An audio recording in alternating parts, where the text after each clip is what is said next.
नमस्कार दोस्तों। आप सभी का स्वागत है आप सभी का अपने यूट्यूब चैनल परीक्षा की शिक्षा में। आशा करता हूँ कि आप सभी अच्छे होंगे और आपकी तैयारी एकदम अच्छे तरीके से चल रही होगी।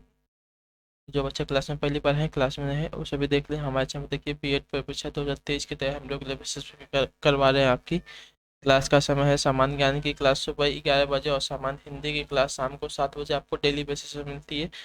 देखिए, आप हमें इंस्टाग्राम को और हमारे टेलीग्राम को से जोड़ सकते हैं। डिस्क्रिप्शन में दोनों का लिंक दिया गया है, वहाँ से जाके आप ज्वाइन हो सकते हैं। टेलीग्राम पर आपको फ्री पीडीएफ मिलती है, तो आप वहाँ से डाउनलोड करके अपनी जो तैयारी है वो पूरी कंप्लीट कर सकते हैं। तो चलिए क्लास स्टार्ट करेंगे। क्लास स्टार्ट करने से पहले जो बच्चे क्लास में पहली बार हैं और चैनल को अभी तक सब्सक्राइब नहीं किया है, उन सभी से रिक्वेस्ट है कि चैनल को सब्सक्राइब कर कर हमारे साथ जुड़ जाइए। देखिए, हम रेगुलर बेसिस पे आपकी तैयारी करवा रहे हैं।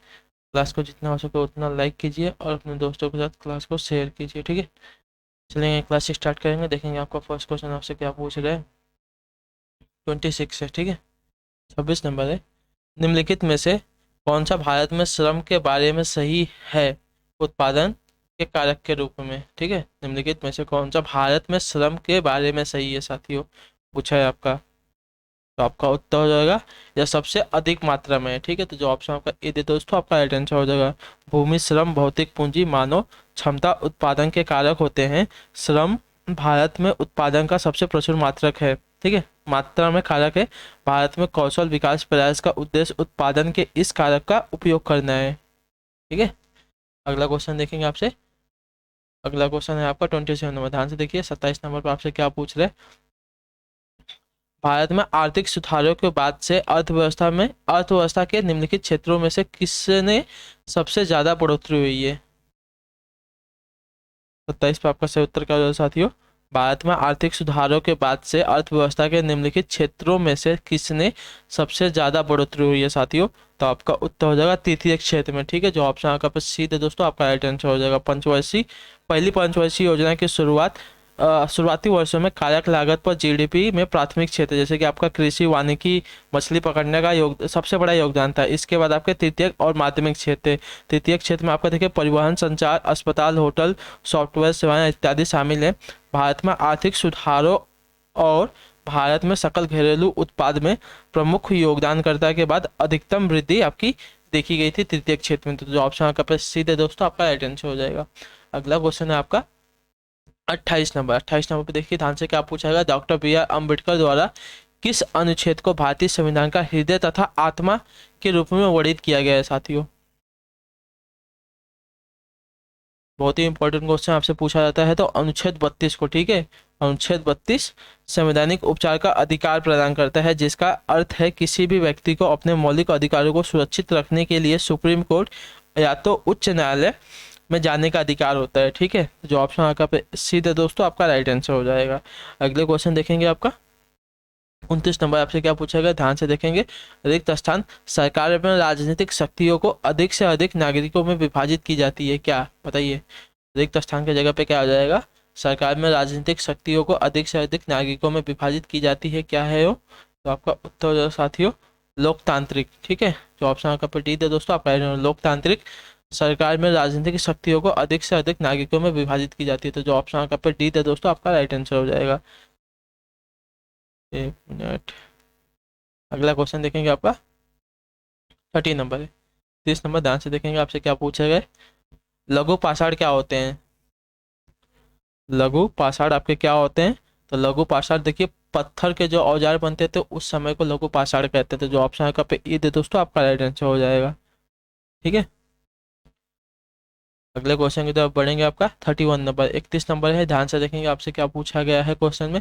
चंपारण आंदोलन किस भारतीय राज्य में शुरू हुआ था साथियों, ठीक है। चंपारण आंदोलन किस भारतीय राज्य में आपका शुरू हुआ था। तो आपका उत्तर हो जाएगा साथियों बिहार राज्य में शुरू हुआ था, ठीक है। जो ऑप्शन आपका पे ए दे दोस्तों आपका राइट आंसर हो जाएगा। कब शुरू हुआ था, 1917 में, ठीक है। और किसने शुरू किया था, महात्मा गांधी जी। ठीक है।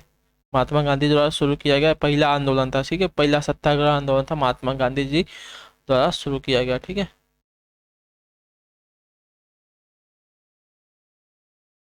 सत्याग्रह आंदोलन था गांधी जी ठीक है, गांधी जी का पहला सत्याग्रह आंदोलन था, याद रखिएगा। अगला क्वेश्चन देखेंगे आपका 32 नंबर, आपसे क्या पूछा गया है। 8 ग्रहों में मंगल सूर्य से कौन से स्थान पर स्थित है, बताइए। 8 ग्रहों में मंगल सूर्य से कौन से स्थान पर स्थित है साथियों, तो आपका उत्तर हो जाएगा चौथे स्थान पर स्थित है। ठीक है, जो ऑप्शन आपका पे डी दिया दोस्तों, आपका राइट आंसर हो जाएगा। ठीक है, पहले आपका देखिए, पहले पे आपका बुध आता है।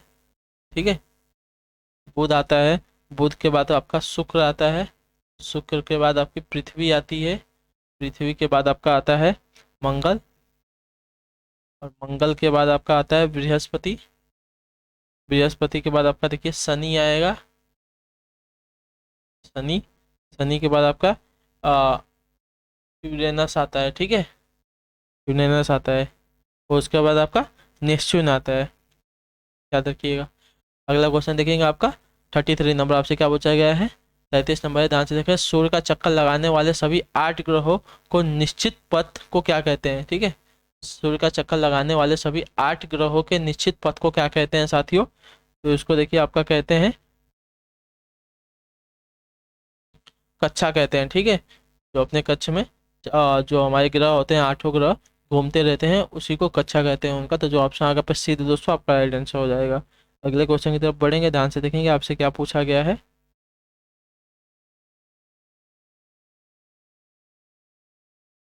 34 नंबर, 34 नंबर है, 34 नंबर अच्छे से देखेंगे क्वेश्चन क्या पूछा है। मानव आंख के किस भाग पर छवि बनती है, मानव आंख के किस भाग पर आपकी छवि बनती है, मतलब चित्र बनता है, तो आपका हो जाएगा उत्तर रेटिना पर बनती है। ठीक है, जो ऑप्शन ए दे दोस्तों, आपका राइट आंसर हो जाएगा। अगला क्वेश्चन आपका 35 नंबर, 35 नंबर है, अच्छे से देखेंगे क्वेश्चन में आपसे क्या पूछा है। जिस प्रक्रिया द्वारा शरीर के अपशिष्ट उत्पादों को हटाया जाता है, उस प्रक्रिया को आमतौर पर किस नाम से जाना जाता है।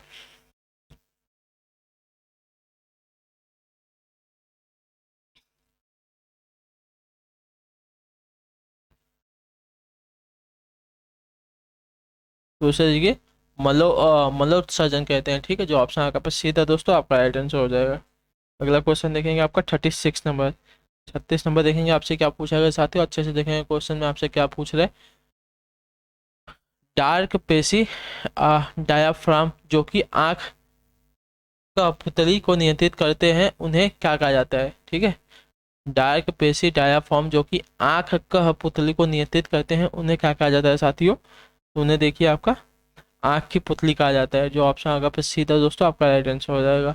अगला क्वेश्चन देखेंगे आपका 37 नंबर है, 37 नंबर अच्छे से देखेंगे आपसे क्या पूछा है क्वेश्चन। क्वेश्चन पूछ रहा है आपसे किस प्रकार के दर्पण हमेशा एक खड़ी तथा आभासी छवि बनाते हैं। किस प्रकार के दर्पण होते हैं जो हमेशा एक खड़ी तथा आभासी छवि बनाते हैं साथियों, तो आप उत्तर हो जाएगा समतल दर्पण। ठीक है, जो ऑप्शन आगे पे सीधा दोस्तों, आपका राइट आंसर हो जाएगा। अगले क्वेश्चन की तरफ देखेंगे, 38 नंबर बढ़ते हैं आपका, क्या पूछा है अच्छे से देखेंगे क्वेश्चन को, पढ़ेंगे। किस घटना की वजह से पानी के गिलास में रखा नींबू अपने वास्तविक आकार की तुलना में बड़ा दिखाई देता है, बताइए। किस घटना की वजह से पानी के गिलास में रखा नींबू अपने वास्तविक आकार की तुलना में बड़ा दिखाई देता है, मतलब आपने देखा होगा कि अगर किसी गिलास में अगर हमने नींबू रखा है और वो गिलास पानी से भरा हुआ है, तो जो नींबू का आकार है थोड़ा बड़ा दिखाई देता है, किसकी वजह से, तो आपका उत्तर हो जाएगा साथियों प्रकाश के अपवर्तन के कारण। ठीक है, जो ऑप्शन आपका पे बी थे दोस्तों, आपका राइट आंसर हो जाएगा। चलेंगे अगला क्वेश्चन देखेंगे आपका क्या पूछ रहे हैं। 39 नंबर है, MP3 प्रारूप क्या है, बताइए। MP3 प्रारूप आपका क्या होता है, तो MP3 प्रारूप देखा ऑडियो प्रारूप होता है। ठीक है, MP3 आपका ऑडियो प्रारूप होता है, जो ऑप्शन आपका पे ये थे दोस्तों, आपका राइट आंसर हो जाएगा। अगला क्वेश्चन आपका 40 नंबर, बिना बुझा हुआ चूना यानी कि ठोस का रासायनिक सूत्र क्या होता है। बिना बुझा हुआ चूना जो ठोस होता है, उसका रासायनिक सूत्र क्या होता है साथियों, तो उसका रासायनिक सूत्र देखिए CaO होता है। ठीक है, कैल्शियम ऑक्साइड, जो ऑप्शन ए दे दोस्तों, आपका राइट आंसर हो जाएगा। अगले क्वेश्चन की तरफ बढ़ेंगे आपका 41 नंबर है, अच्छे से देखेंगे क्वेश्चन आपका 41 पे आपसे क्या पूछा है। कागज का जलना किस प्रकार की अभिक्रिया का उदाहरण होता है। कागज का जलना किस प्रकार की अभिक्रिया का उदाहरण होता है? तो आपका होता है रासायनिक अभिक्रिया का उदाहरण होता है। ठीक है, जो ऑप्शन आपका पे बी दे दोस्तों, आपका सही उत्तर हो जाएगा। ठीक है, जब पेपर जला दिया जाता है तो वह राख और धुआं बनने के लिए ऑक्सीजन के साथ जुड़ता है। ठीक है, और यह एक रासायनिक प्रक्रिया होती है। अगला क्वेश्चन देखेंगे आपका 42 नंबर। 42 में आपसे पूछा है खारे पानी के पारिस्थितिक तंत्र के रिक्त स्थान की मात्रा सबसे अधिक होती है, किसकी होती है बताइए? खारे पानी के पारिस्थितिक तंत्र में किसकी मात्रा सबसे अधिक होती है साथियों? तो खारे पानी में पारिस्थितिक तंत्र में आपके देखिए नमक की मात्रा सबसे अधिक होती है। ठीक है, जो ऑप्शन आपका पे ए दे दोस्तों, आपका राइट आंसर हो जाएगा। अगले क्वेश्चन की तरफ बढ़ेंगे। आपका 43 नंबर, 43 नंबर है। निम्नलिखित में से किसको कार्टूनिस्ट कॉमन मैन के चरित्र ने प्रसिद्ध किया, बताइए? निम्नलिखित में से किसको कार्टूनिस्ट कॉमन मैन के चरित्र के रूप में प्रसिद्धि दी है? तो आर के लक्ष्मण को। ठीक है, जो ऑप्शन आपका पर डी दिया दोस्तों, आपका राइट आंसर हो जाएगा। अगला क्वेश्चन देखेंगे आपका 44 नंबर, 44 नंबर है। ध्यान से देखेंगे आपसे क्या पूछ रहे हैं 44 पे। द्विफोकसी लेंस का आविष्कार किसने किया था? द्विफोकसी लेंस का आविष्कार किसने किया था साथियों? तो द्विफोकसी बात करें, इसका आविष्कार आपका किया था बेंजामिन फ्रैंकलिन ने। ठीक है, कब किया था? तो 1784 ईस्वी में इसका आविष्कार हुआ था। याद रखिए, जो ऑप्शन आपका पे बी थे दोस्तों, आपका राइट आंसर हो जाएगा। अगला क्वेश्चन देखेंगे आपका 45 नंबर, 45 नंबर है। आपसे क्या पूछ रहे हैं? कौन सा एकमात्र खेल है जहाँ राग बोलना अनिवार्य है? बताइए, कौन सा खेल है जहाँ राग बोलना अनिवार्य होता है? तो आपने कबड्डी में देखा होगा। जो ऑप्शन का पे ये दे दोस्तों, आपका आइडेंस है कबड्डी में आपका राग बोलना है, कि जैसे कबड्डी कबड्डी कबड्डी बोलते हैं, आपका अनिवार्य होता है। तो जो ऑप्शन ए दे दोस्तों, आपका राइट आंसर हो जाएगा। अगला क्वेश्चन देखेंगे आपका 46 नंबर, 46 नंबर। आपसे क्या पूछा गया है? मध्य प्रदेश में कौन सी गुफाएं पूर्व ऐतिहासिक गुफा चित्रों तथा भित्ति चित्रों का बेहतरीन उदाहरण है साथियों? मध्य प्रदेश में कौन सी गुफाएं हैं जो कि पूर्व ऐतिहासिक गुफा चित्रों तथा भित्ति चित्रों का बेहतरीन उदाहरण है साथियों? तो आपका उत्तर हो जाएगा भीमबेटका की गुफाएं जो हैं, आपका सही उत्तर हो जाएगा साथियों। ठीक है, भीमबेटका भारत के मध्य प्रदेश के प्रांत में रायसेन जिले में स्थित है, याद रखिएगा। और पुरातात्विक आवासीय पुरास्थल है यह आदि मानव द्वारा बनाए गए शैल चित्रों और शैलाश्रयों के लिए प्रसिद्ध है। इन चित्रों को पूरा पाषाण काल से मध्य पाषाण काल के समय का माना जाता है। ये चित्र भारतीय उपमहाद्वीप में मानव जीवन की प्राचीनतम चिन्ह है। ठीक है, तो जो ऑप्शन का सीधे दोस्तों, आपका सही उत्तर हो जाएगा। अगले क्वेश्चन की तरफ बढ़ेंगे 47 नंबर, 47 नंबर है। ध्यान से देखेंगे आपका क्या पूछा गया 47 पर है। खिलाफत आंदोलन किस वर्ष शुरू हुआ था? खिलाफत आंदोलन की बात करें तो खिलाफत आंदोलन आपका देखिए शुरू हुआ था 1920। ठीक है, 1919 से 1920 के भी मध्य। तो जो ऑप्शन आपका प्रसिद्ध है दोस्तों, आपका राइट आंसर हो जाएगा। और ये किसके द्वारा शुरू हुआ था? दो भाई थे जो, और दो भाई शौकत और मोहम्मद अली के नेतृत्व में शुरू किया गया था। तो जो ऑप्शन आपका प्रसिद्ध है दोस्तों, आपका राइट आंसर हो जाएगा। ठीक है, चलेंगे। अगला क्वेश्चन आपका 48 नंबर, 48 नंबर है। An introduction of the dreamland नामक पुस्तक के लेखक कौन है साथियों?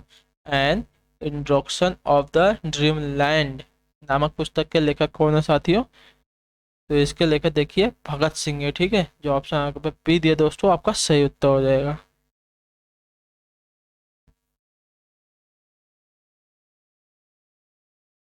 अगला क्वेश्चन है आपका 49 नंबर, 49 नंबर है। देखेंगे आपसे क्या पूछा गया 49 पे। किस देश ने प्रांत द्वीप समूह देशों यानी कि भारत प्रांत द्वीप समूह सहयोग फोरम के दूसरे शिखर सम्मेलन की मेजबानी की थी? बताइए, 59 पे आपका क्या हो जाएगा? Forum for India Pacific island corporation के दूसरे शिखर सम्मेलन की मेजबानी किसने की थी साथियों? तो आपका उत्तर हो जाएगा साथियों भारत ने। ठीक है, याद रखिएगा, जो ऑप्शन आपके पे बी दे दोस्तों, आपका राइट आंसर हो जाएगा। प्रांत द्वीप समूह देशों यानी कि भारत प्रांत द्वीप समूह सहयोग फोरम के दूसरे शिखर सम्मेलन की मेजबानी आपकी भारत ने की थी। जो ऑप्शन आपका पे बी दे दोस्तों, आपका राइट आंसर हो जाएगा। और कब हुआ था? तो नवंबर 2014 को, याद रखिएगा डेट, नवंबर 2014 को।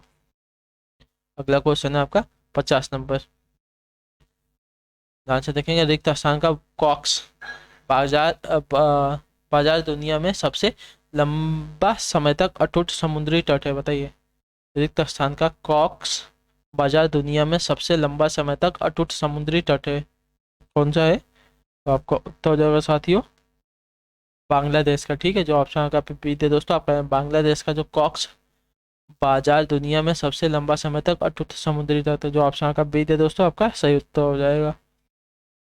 ठीक है, तो इसी के साथ जो आपके यहाँ पे जीके जीएस वाली आज की क्लास कंप्लीट होती है। आई होप कि आपको क्लास अच्छी लगी हो। ठीक है, आपका कोई भी डाउट हो हमें कमेंट करके पूछ लीजिएगा, और आपका जो सुझाव हो वो हमें कमेंट में दीजिएगा। बाकी जो बच्चे क्लास में नए हैं, क्लास में पहली बार, उनसे से रिक्वेस्ट है कि चैनल को सब्सक्राइब करके हमसे जुड़ जाइए। देखिए, हम रेगुलर बेसिस पे आपकी तैयारी करवा रहे हैं। क्लास को जितना हो सके उतना लाइक कीजिए, अपने दोस्तों के साथ क्लास को शेयर कीजिए साथियों। ठीक है, अपनी तैयारी सीरियस होकर स्टार्ट कर दीजिए। बाकी हम आपसे मिलते हैं आपकी अगली क्लास में। तब तक के लिए टाटा बाय बाय, जय हिंद जय भारत। आप सभी का शुक्रिया क्लास से जुड़ने के लिए साथियों।